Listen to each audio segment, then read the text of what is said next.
Thank you again, Nancy. That was very sweet. And thank you for the opportunity to share my pictures and my stories. As a youngster, my parents bought me my first camera. I'm not sure it was a Brownie, but it was of the same era. Luckily, I have no pictures from then. I recently looked through the albums from a couple of trips I took with my parents and found I collected lots of memorabilia.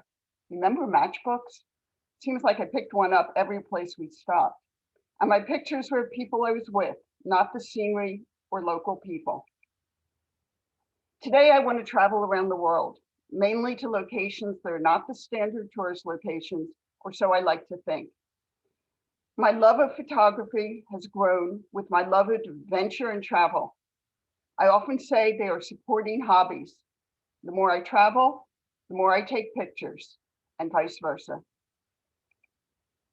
I started traveling over 20 years ago and really got into it while working at a high-pressure mobile phone startup.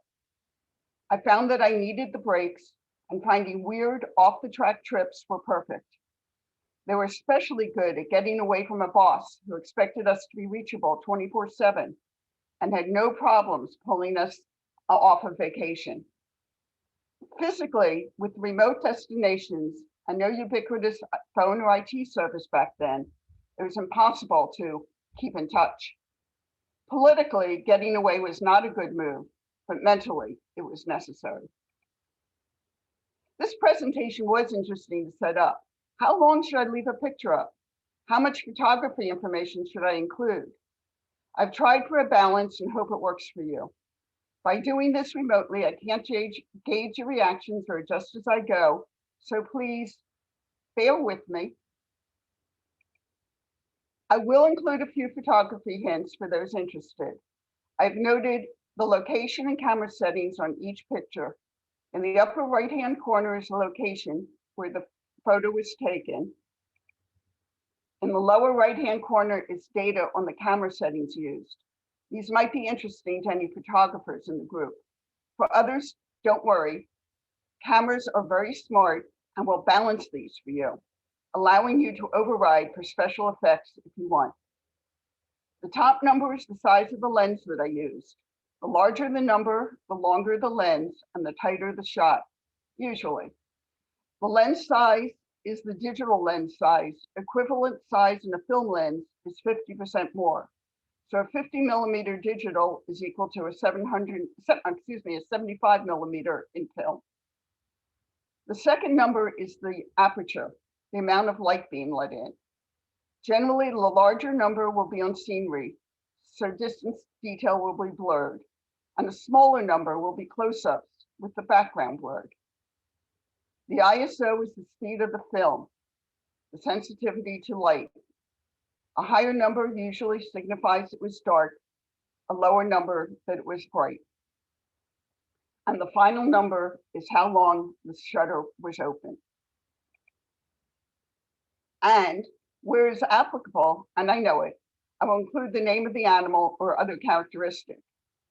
Most of the photos I'm showing today were taken with various Sony single lens reflex cameras, but I also use a sophisticated Sony point and shoot, which is small and lightweight, and I use my phone. The big camera comes out for most animal shots, as I can easily spot focus and is quick enough to capture an animal that moves. But honestly, it's getting harder to carry the camera lenses on hikes. Some tips. I try to get a new angle when I'm in a popular location. Look for lines. They can draw the viewer into the picture. Think about the 2/3 rules, either as you shoot or when you crop. Put your subject in the points 1/3 and 2/3 of the photo, rather than smack in the middle. Focus on the eyes. If the eyes are in focus, the shot will be good. Originally, this picture was of most of the cheetah, but wasn't very good, nothing special. But I love the eyes, so I just cropped the picture of them. Switch to black and white when processing. Your digital camera takes and retains all your photos with the color information. Sometimes just switch the view to black and white and see what it looks like. Use close-ups. Find the difference. Sometimes it works, sometimes it doesn't. The beauty of digital is you can see it immediately and try again and again and again. Some days I take lots of pictures and I am ecstatic if one or two are keepers. This one I knew or hoped was a keeper as soon as I took it. And although I'm looking for the artistic shots, I do not forget the tourist shots because I travel as if I will never return to the same place again. For me, there are too many great places to visit in this country and around the world. So what makes a photo a keeper? It's not the equipment, though sometimes it does make it possible. It is the composition. My test is, if the picture stands without the story behind it, it is a keeper.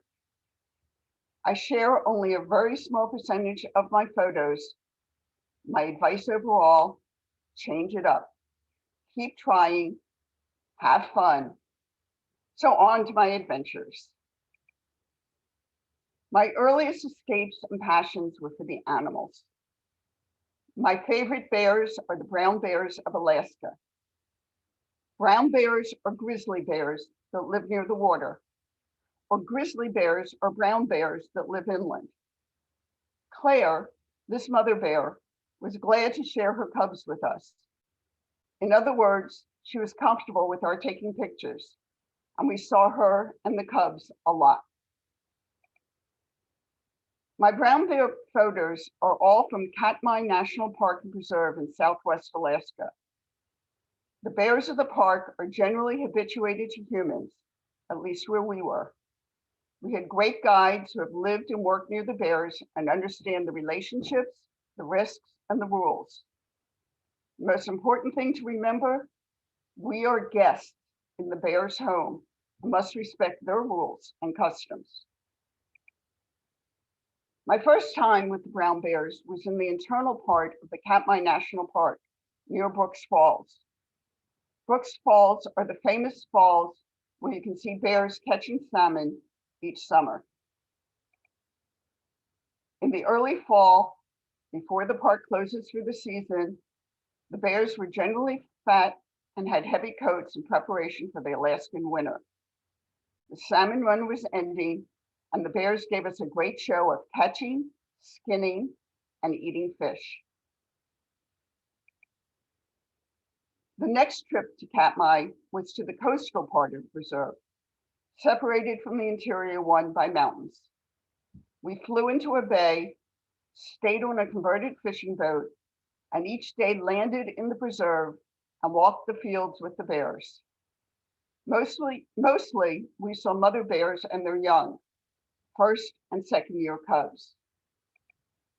We carried buckets to use as seats and looked for bears grazing in the meadows.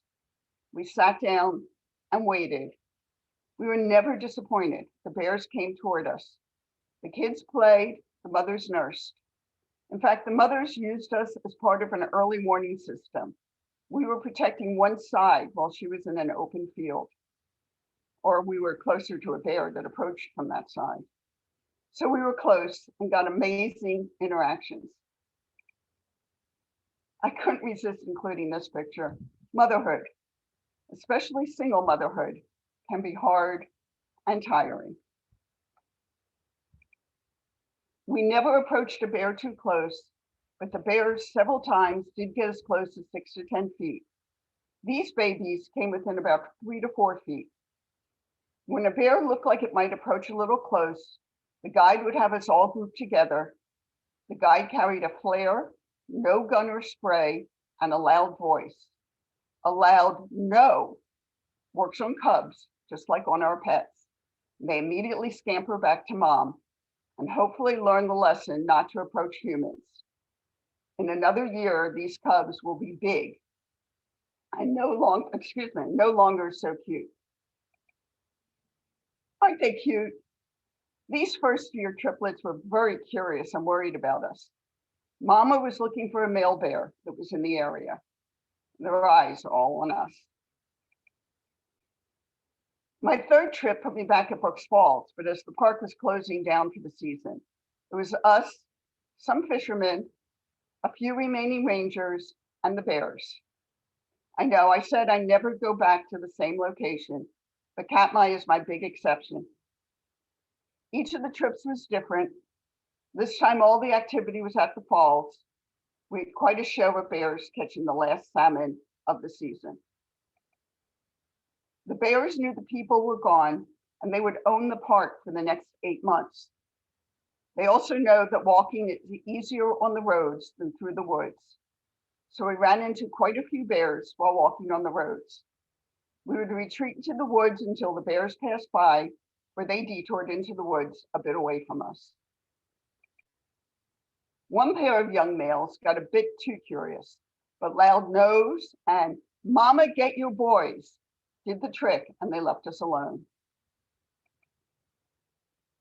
Still going with favorites, let's talk about the polar bear. I've had several different experiences finding polar bears, and each was so different. I would gladly go see more of these large and very dangerous animals. I've not heard of any that are habituated to humans, and I give them the utmost of respect. But also, many of the times when we can view polar bears, it is on land, in the fall, and they are hungry. My first adventure, and easiest to replicate, took place in Churchill, Canada. Churchill is a small town, maybe 800 people, on the edge of the Hudson Bay. The bears spend the summer near Churchill, where the bay freezes first and thaws last. In Churchill, in bear season, you stay inside mobile lodges and never touch ground while away from town. The lodges are in huge tires, 8 to 10 feet off the ground, so the bears cannot reach the windows or doors. But there's a small porch on the lodge with a metal double grate floor. The tour chef told us to lie down on the grate. The guides cringed at this. I did, and a bear reached up, put his claws through the first level of grate. I was nose to nose with a polar bear, and he had bad breath. A few years later, I traveled to Svalbard for a different experience. Svalbard is an archipelago north of continental Norway and halfway to the North Pole. My trip was on a small ship, an icebreaker. We circumnavigated the main island of Spitsbergen looking for bear, birds, walrus, and more bear. The top encounter was when a male bear was spotted catching a seal. He dropped his catch, unfortunately back into the ocean, when a mother and 2 cubs came into the area and onto his little strip of land. We then followed the family after it escaped, and hours later were rewarded when one of the calves became curious and came close to the ship. He was a bit skittish, but went back and brought his mother and sibling over too. Dinner was a bit late that night. Thoroughly taken with the power and magnificence of the polar bear, I jumped at the chance to see the bears in Alaska. All the way northeast on the Beaufort Sea, part of the Arctic Ocean, is a small town of Kaktovik. As in Churchill, the town is in the migratory path between the land the bears inhabit in the summer and the sea ice in the winter. In Kaktovik, the bears are lured by the whales, which are hunted and harvested by the native Alaskans each fall. For this trip, we were on small boats. The bears controlled the land. And this one thought we got a little too close. Okay, let's go to Africa. I know that many of you have traveled to Africa and have your own adventure stories from the safaris you took. So I'll just pick out a few of my favorites. Elephants. I have close-up pictures of an eye or a trunk or a foot. I've sat in a blind, that's where this was, watching dozens of elephants at a watering hole, and had those elephants stick their trunks into the blind. I have stories about getting between a mother and her baby. My advice, don't do it. I've seen a mother elephant discipline her calf.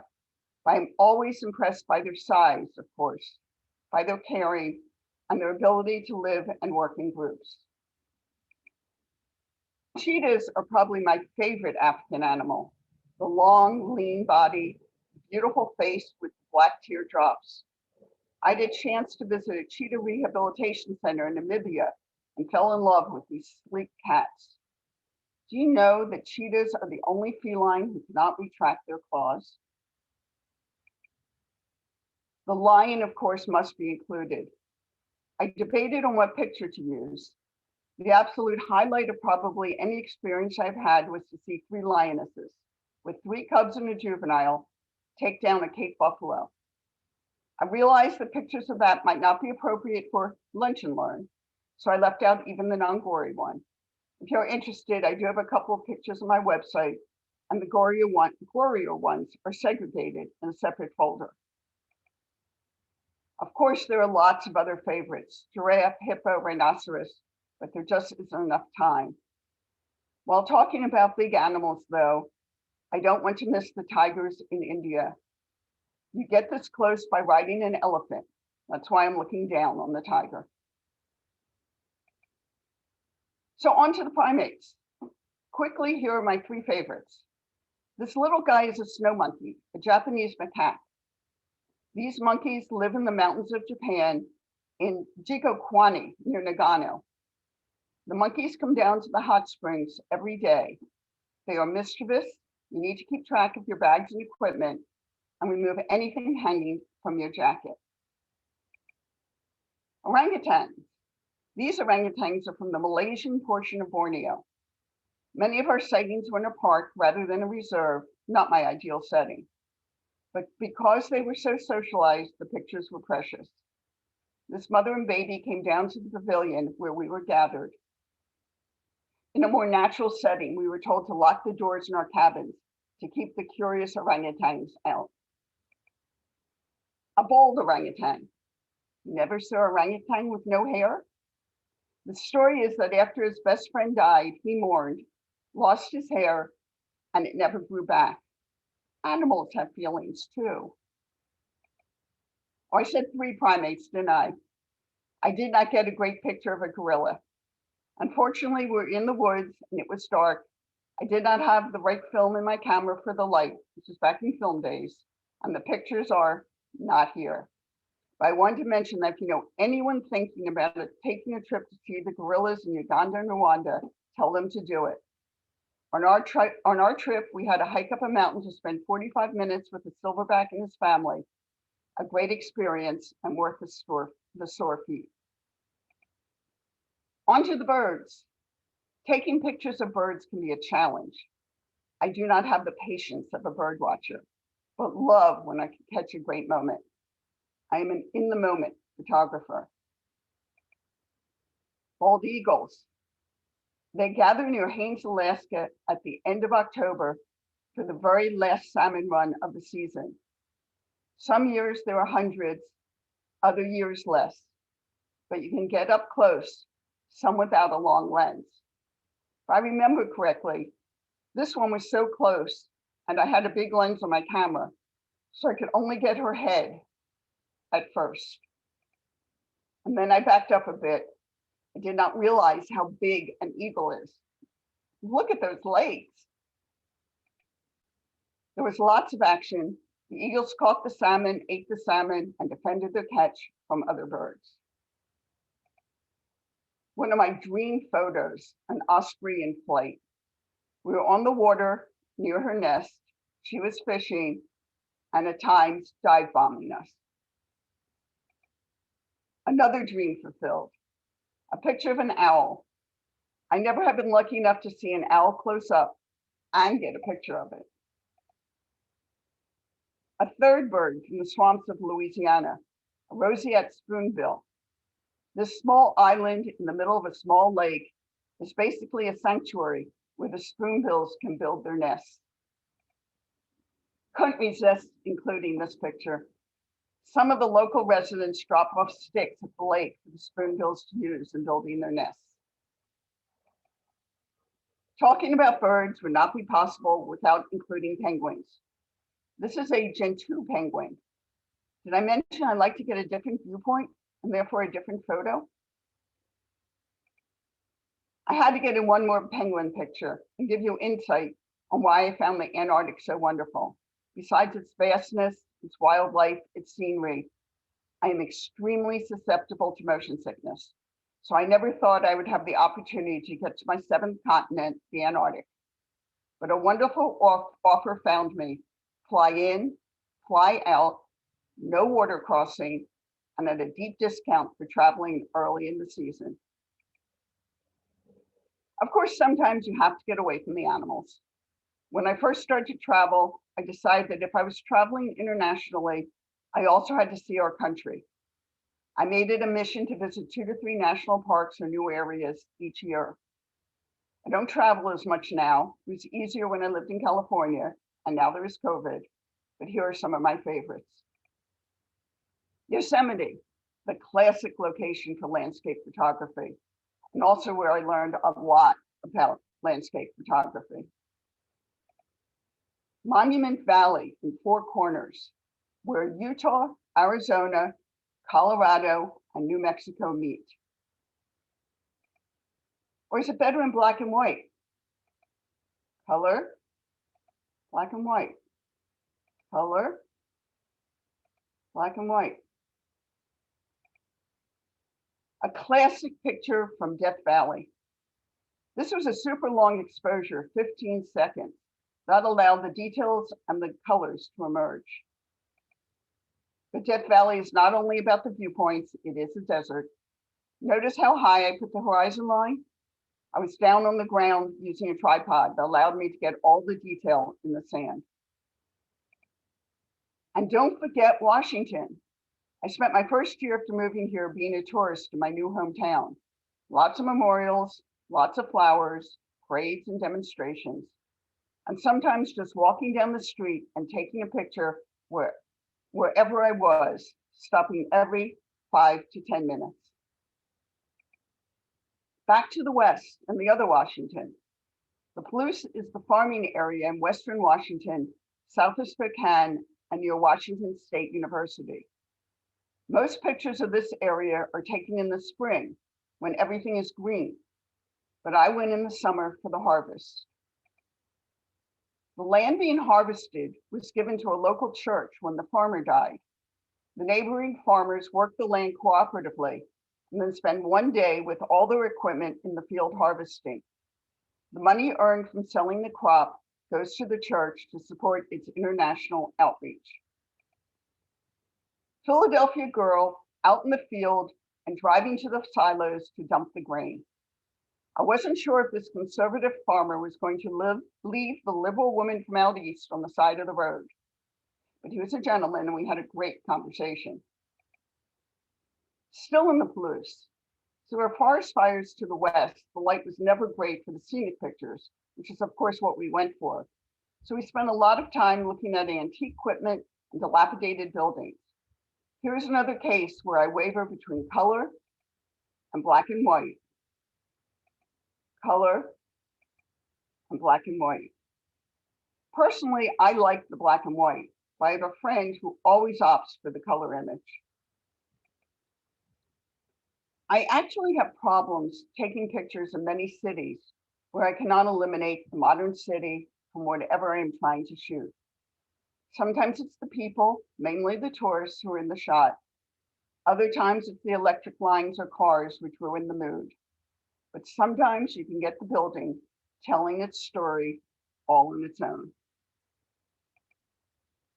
Similarly, getting a street or walkway invites you into the picture. Took a while for my group and some other tourists to clear the way, but now you can feel as if you're entering the Lion's Gate of the old city in Jerusalem. The rules of lines drawing you into a picture also work in nature. Generally, I draw the reflection line at about the midline rather than following the 2/3 rule. But the boat in this shot adds both perspective and pulls you in and is placed in the right third of the picture. Talking about reflections, what can beat the tranquility of a reflection in calm seas? This is in the Arctic Ocean near Spitsbergen. The sea was calm for our entire trip. The motion sickness patch came off day one. or with just a couple of inches of water. This picture is at Salar de Uyuni, the salt flats high in the Andes in Bolivia. The mounds are salt being mined. The water is from recent rains. To give me one more comparison of black and white versus color. In the color, this scene at the salt flats is interesting, and I find uplifting. In black and white, a bit more ominous.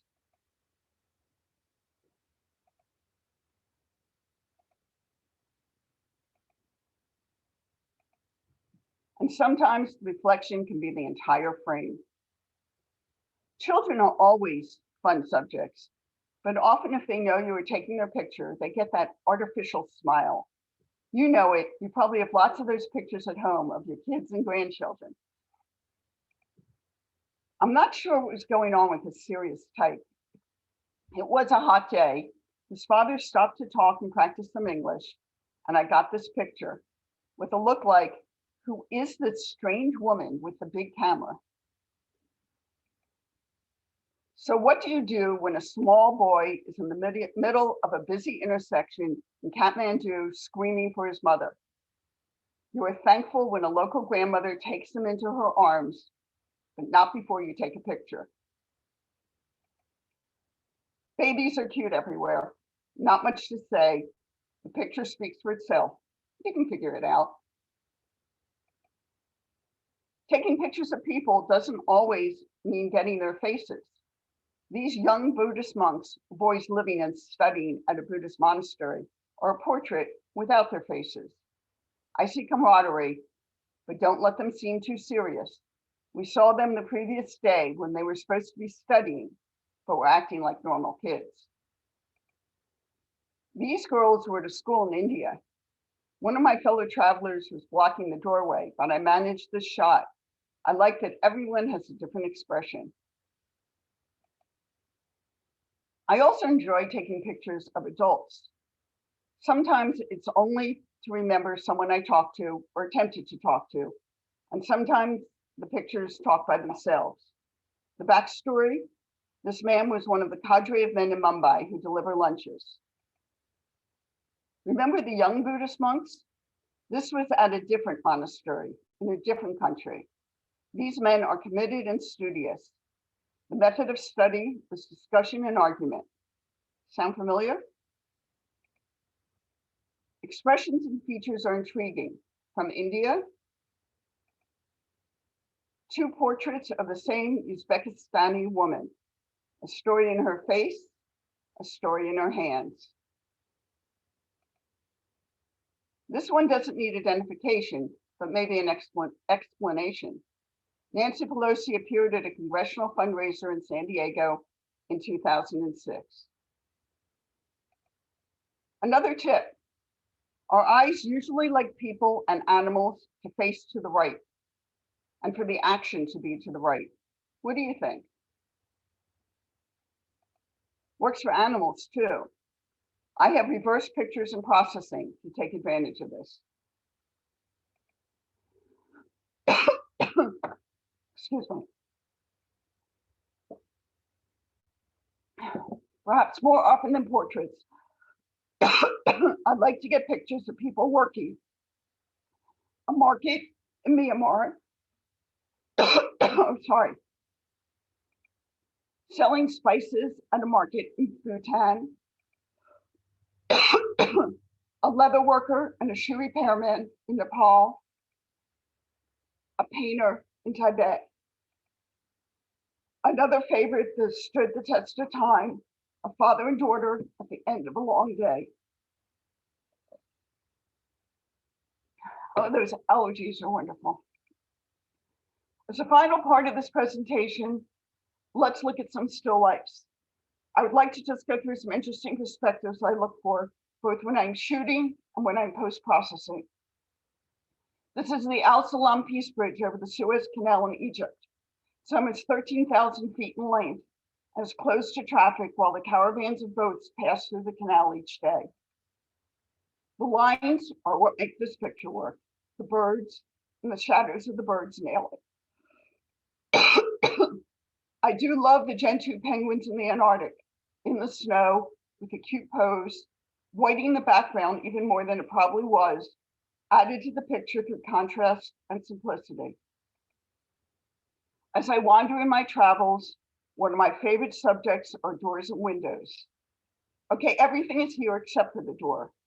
This area just outside an old city just spoke to me. And another one that works in black, white, and gray.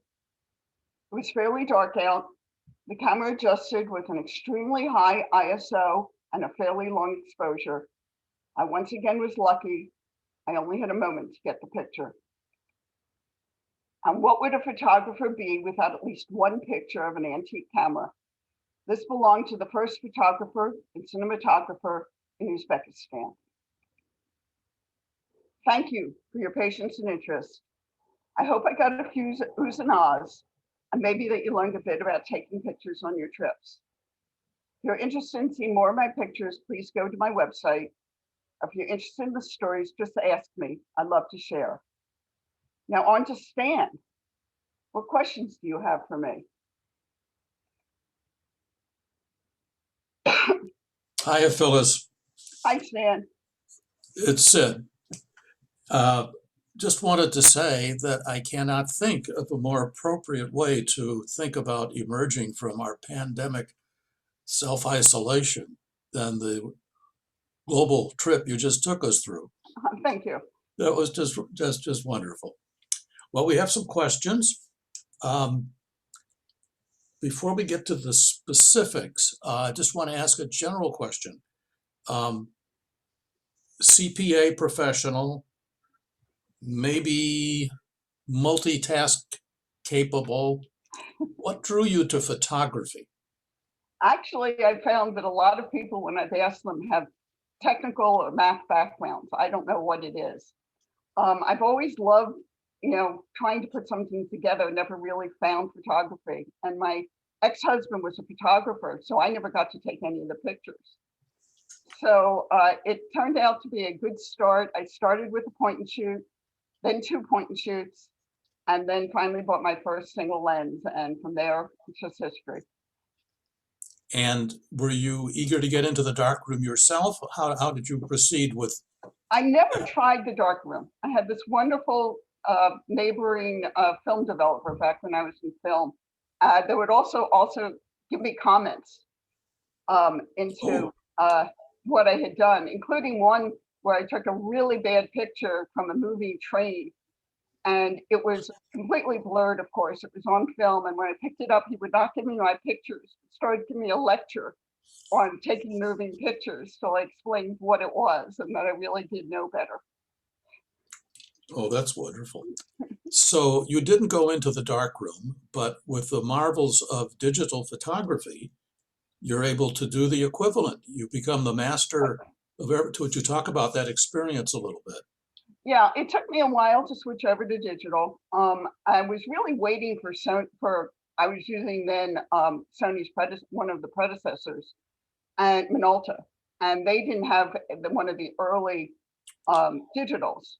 So when I went into digital soon after, Sony bought the digital from Minolta and put theirs out, and it just has turned out to be a wonderful experience. In fact, I know a couple of professionals who have recently left the Nikon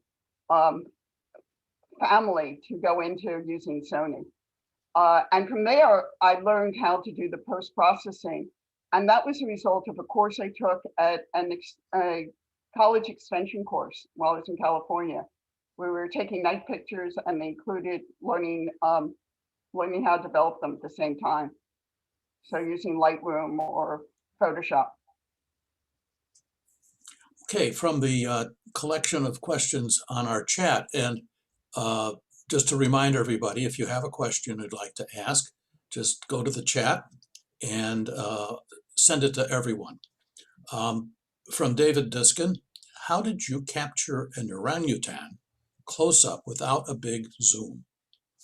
The mother and baby, they were no, the first picture you showed us, if you remember, the very first one. I'm trying to think which was my first picture. Well, the first orangutan.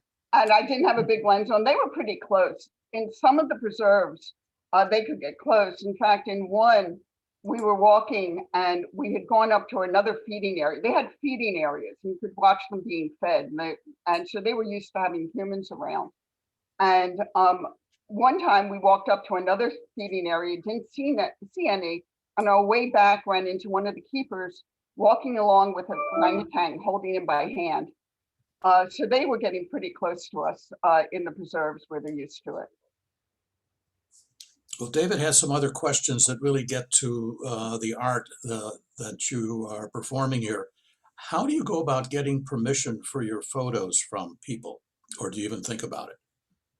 The people that I'm getting, I'm asking them to take their pictures usually. The ones at the distance, I'm not. And I don't publish those. I mean, I use them here and they're for my own use. If I was making a book, I'd have to be a lot more careful about that. People who do it, you can get signatures, and you should, to allow them to, to have the pictures. And David's It's curious fun, about. not professional.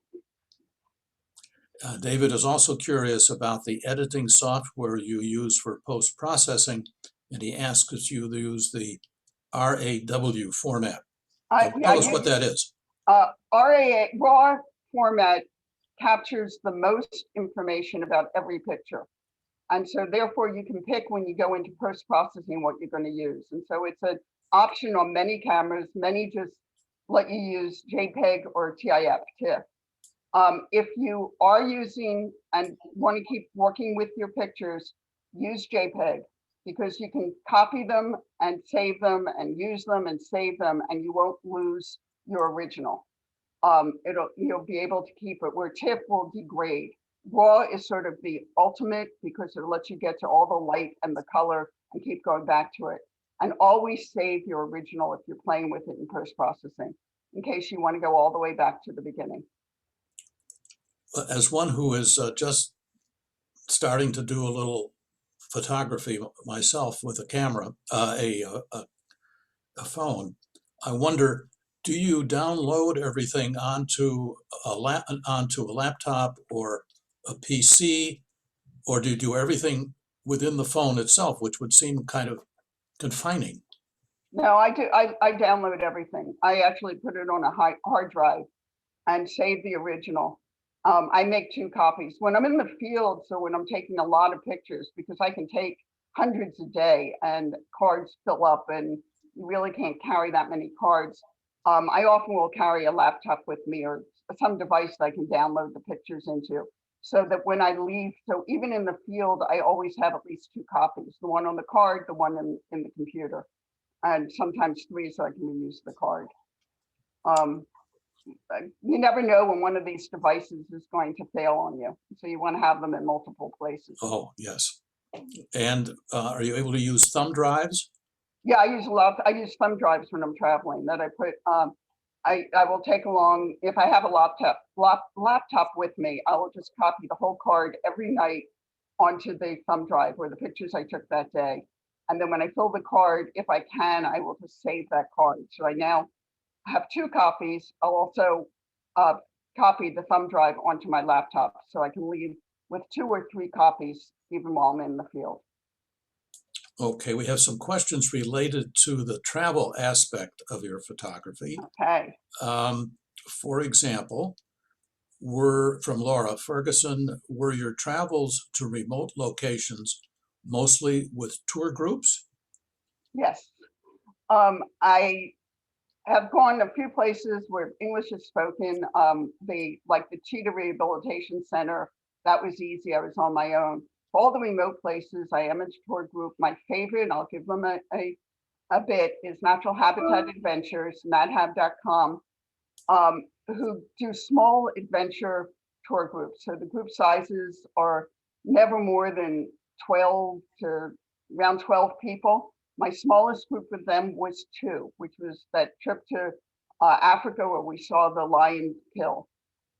All 4 people canceled the trip at the last meeting, and the company policy is if you are signed up and we've accepted it, the trip will go. They don't cancel. For the more scenic ones, like Israel and Uzbekistan, that trip, I often go with OAT, Overseas Adventure Travel, which I think a lot of people have used. And I find they have good guides and they run some really good trips. And I often add a day or two in the front or combine a couple of trips, doing part of it on my own and part of it alone. The advantage of the tour group is they know where to get the pictures, and they'll get you there. And usually the guys in these groups are photographers, so they can get you to the place you want to be. Barbara Diskin wants to know, and I think the rest of us too, what remains on your travel bucket list? Post pandemic. The ideal trip that I was looking for was Israel, Egypt, and Jordan, and I did that right before the pandemic. So I feel very satisfied that I got that in. I would love to get to Madagascar. I'd love to. If I found another polar bear experience, I'd probably do that also. Ethiopia has been on my list, but to see the tribes of Ethiopia, and right now there's no way I'm going anywhere near Ethiopia. So those are some that are out there. And then it's whatever these companies come up with. I get mail from a lot of tour companies just to find some of the ideas of where they are and where they're going. If you knew that you could only afford or had time for one last trip outside the Beltway, that's but hard. unlimited time there, where would you like to spend a great deal of time? It's probably Africa. Right now, I don't have a great desire to go back to Africa because I don't think I can beat the kill. That's something that rarely do you get to see. But there's so much to see and so many different places to see it. And I just adore the animals. My first love, however, was Australia. And I've taken 3 trips to Australia, remembering that that land is like as big as the United States. So there's all these strange animals there, which is just wonderful to see. And of course, they speak English. It makes it easy. You can go on your own. If you bothered to add it up, how many hundreds of thousands or maybe millions of miles have you traveled? Oh, I have no idea. I used to count the number of countries, and it went on a computer that died, so I've lost count even of that. You have to ask the passport service how many places I've been. Do you know anyone who travels as much as you do, who does Yeah. so voluntarily? Yeah, well, not enough work. Yeah, most of the people on these trips. I have, there's some people who are constantly on the go and can't wait to get back in it. I have friends who have done, 30, 40 trips with one company. And I think I saw on the OAT site once someone who had like 100 trips with just the one company. So there are lots of us out there that are just like this ridiculous love of it. But money's involved, so that's part of it. Well, if a wise travel agent made you acquainted early in your life and hooked up with you, they'd probably be living in a palace by now. I can say NatHab loves me. Natural Habitats does love me. I'm one of their favorite clients. I do have over 20 trips with them. There was a question, I forget who asked it. Odds are it was a Diskin, since there are several from them. How do you get the technical information that you put on a photograph, and how do you decide what you'll include? Obviously, you could include a great deal. I was curious that I didn't see dates on any of them.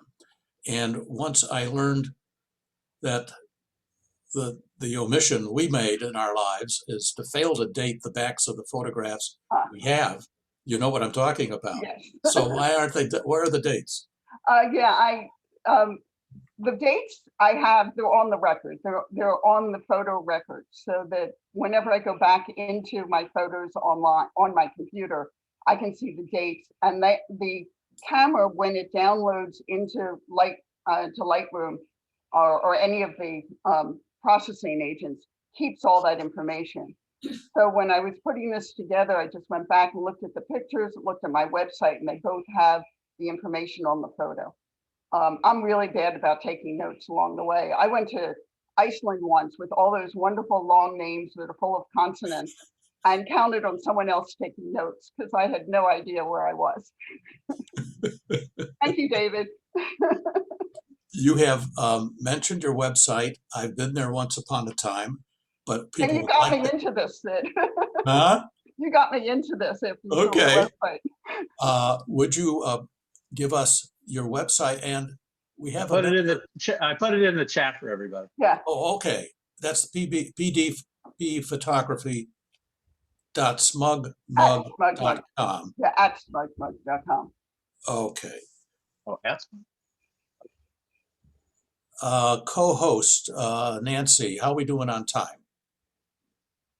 I think we're doing fine. We got about 5 more minutes, so take some more questions. I think there are a little more in the chat room. Yes, from you of all people. That's what you wanted. You wanted a picture. When you can travel, do you want to go to Kansas? I did want to go to Kansas, and I scheduled a trip a couple of years ago to Kansas City, which is in Missouri. There was a wonderful bird reserve near there on the river, and I thought I was in migration season, and I planned on while I was there to cross the rivers to say I've been in Kansas, and the reserve turned out to be really bad, and the birds were too far off to get any good pictures. And so I drove to the airport and got a plane home a day early and never made it to Kansas. Well, speaking of that part of the world, when we had a Zoom Seder a couple of weeks ago, a niece phoned in from Lincoln, Nebraska, where she and her husband were visiting to see the craned migration. Have you ever seen that? I haven't seen it on the Platte River. I haven't had it on my list for a while and never quite got to that. I have seen cranes down in Texas. They migrate into Texas. I've seen them also, a whole bunch of them in Japan. There's a migration that friends just sent me pictures from Washington State, which I never knew. I think that's where she was. They're fun to see because if you go to a crane migration, they all settle in one place. And then if something scares them, an animal comes by, whatever, they all take off at once. And so there's just birds everywhere. You just can fill your frame with a picture of birds. All right, let's see now. Have you seen much evidence, Barbara Diskin asked, of global warming? Yeah, I think the most notable is glaciers up in Alaska or anywhere. If you've been, I can say it in Canada and Alaska, in Norway, that you can see where they used to be and how far inland they are now. There's a wonderful glacier up near Seward, Alaska, that it's retreated so far. It's like a mile in that you can walk now to get to the edge of the glacier. I also went to Lake Louise in Canada as a teenager. Went back a few years ago and could see how much the glaciers had retreated there. Yeah, I see David said the same thing in South Chile. Yeah. Well, that comment about your childhood in Philadelphia leads us to a perfect final question from Rona Foster. What influences in your Philadelphia childhood led you to travel in photography? Rona's originally from Philadelphia also. I don't know if it was that. The photography, as I said, my dad gave me this Brownie type camera. That surely didn't do it. I think the pictures came more from being around a photographer when I was married with, he was a news photographer, but having cameras around all the time. And then when I got divorced, I got to do it on my own. But it was a way of making me concentrate on what I was seeing, because otherwise I think I'd walk right by some things. So it slows me down as I get a picture and I see more of what's happening. If I get into a boring talk from a guide, I'll often have my picture out and be taking pictures, and you find the insects that are around or an animal that has wandered past. So it just sort of slowed down my travel, and that got a lot of it. I have another final question, believe it or not. We've seen pictures of all kinds of creatures, all kinds of places. You didn't modestly show a photograph of yourself. Are you of the selfie school? Got a big selfie stick, so the pyramid's always in the background and you're in the foreground? What do you think about that, and do you do it? I do not. I, in fact, usually turn down pictures of myself on trips. Guides or other people always say, you want a picture of you here in front of whatever it is we're seeing. I said, no, I know I'm here because I have the picture of it. So I tend to not have pictures. And Janelle asked for a picture when we were putting this out. And it was like, no, I don't have any good pictures. If you look at my website, the picture of me is behind a camera taking a picture of a bird. I've seen Barbara and now David's talked about the photography being a distraction. So if I could also say that, I have had people say to me, stop taking pictures and look at what you're seeing. And sometimes I do, and I'll put down the camera. Other times it just becomes, part of the memory. When we were at that lion kill and we were taking so many pictures and people said, just watch it. And I said, but I want to remember it all. Now that is one time I never looked at my pictures until I got home. I let those pictures of what I was seeing both in my camera and then without the camera to sort of get in my mind and stay there. And then when I got home, look to make sure I had decent pictures of it, because it was going to be a memory no matter what. My very first memory in Africa was we were driving and they drove us straight to a leopard in a tree. And I took picture after picture of this leopard climbing down from the tree. And I was so excited with all these pictures until I found out that I had taken my film out of my camera to go to the airport control and had no film. So it's still the best picture I've ever taken is this leopard coming down from the tree, but no one can see it but me. Phyllis, thank you so much for this marvelous presentation. Back to you, Nancy. All right, thank you. And first of all, thank you, Sid, once again for being our excellent moderator. You always ask just the right questions to spur other questions of our speakers. And let me thank Phyllis now. Really, this was an excellent presentation. I'm of the photographer who forgets to, when we used to have cameras, who forgot to put the film in the camera. But I did fabulous pictures. They just weren't there. What a magical time this has been to see the world through your eyes and through the lens of your camera. Even though most of us aren't doing the travel we once so enjoyed, you definitely transported us today to places we may or may not have been to, but ultimately we have seen it now in a new light. And for those of us who do love to take pictures, you have given us some great insights on best photographic practices. You are definitely a great storyteller, and we thank you for sharing your experiences with us today and helping us to dream further travel. Phyllis has also given us 3 questions to get us started when we go into the breakout rooms in a short while. They've been posted in chat, but I just want to share them now with you. What is your most lasting, most humorous, most exciting travel adventure? Number 2, do you have a dream for travel when all is safe? Number 3, what do you suggest for travel in the local area? As always, I want to express our appreciation to David, Francie, Sid, Jerry, Barbara, Harriet Weiner, and the entire Lunch and Learn Committee for all the work they do and the support they give to Phyllis and me. Thank you too to everyone who has sent in suggestions for future speakers and subjects to consider for programs in 2022. Please keep them coming by adding the name topic to your Lunch and Learn registration forms, which leads me into telling you about next month's program. On Wednesday, May 12th, Philip Tabas will be speaking on the topic 70 Years of Protecting Nature, the Nature Conservancy's evolving approaches to conservation. Philip will bring us up to date on the Nature Conservancy's critical work on conservation issues in 72 countries around the world. Philip served as general counsel for the Conservancy from 2003 to 2011. Please register by Monday, May 10th. We cannot assure that you will get the Zoom link if you register later. Now we're ready to divide up into our breakout rooms.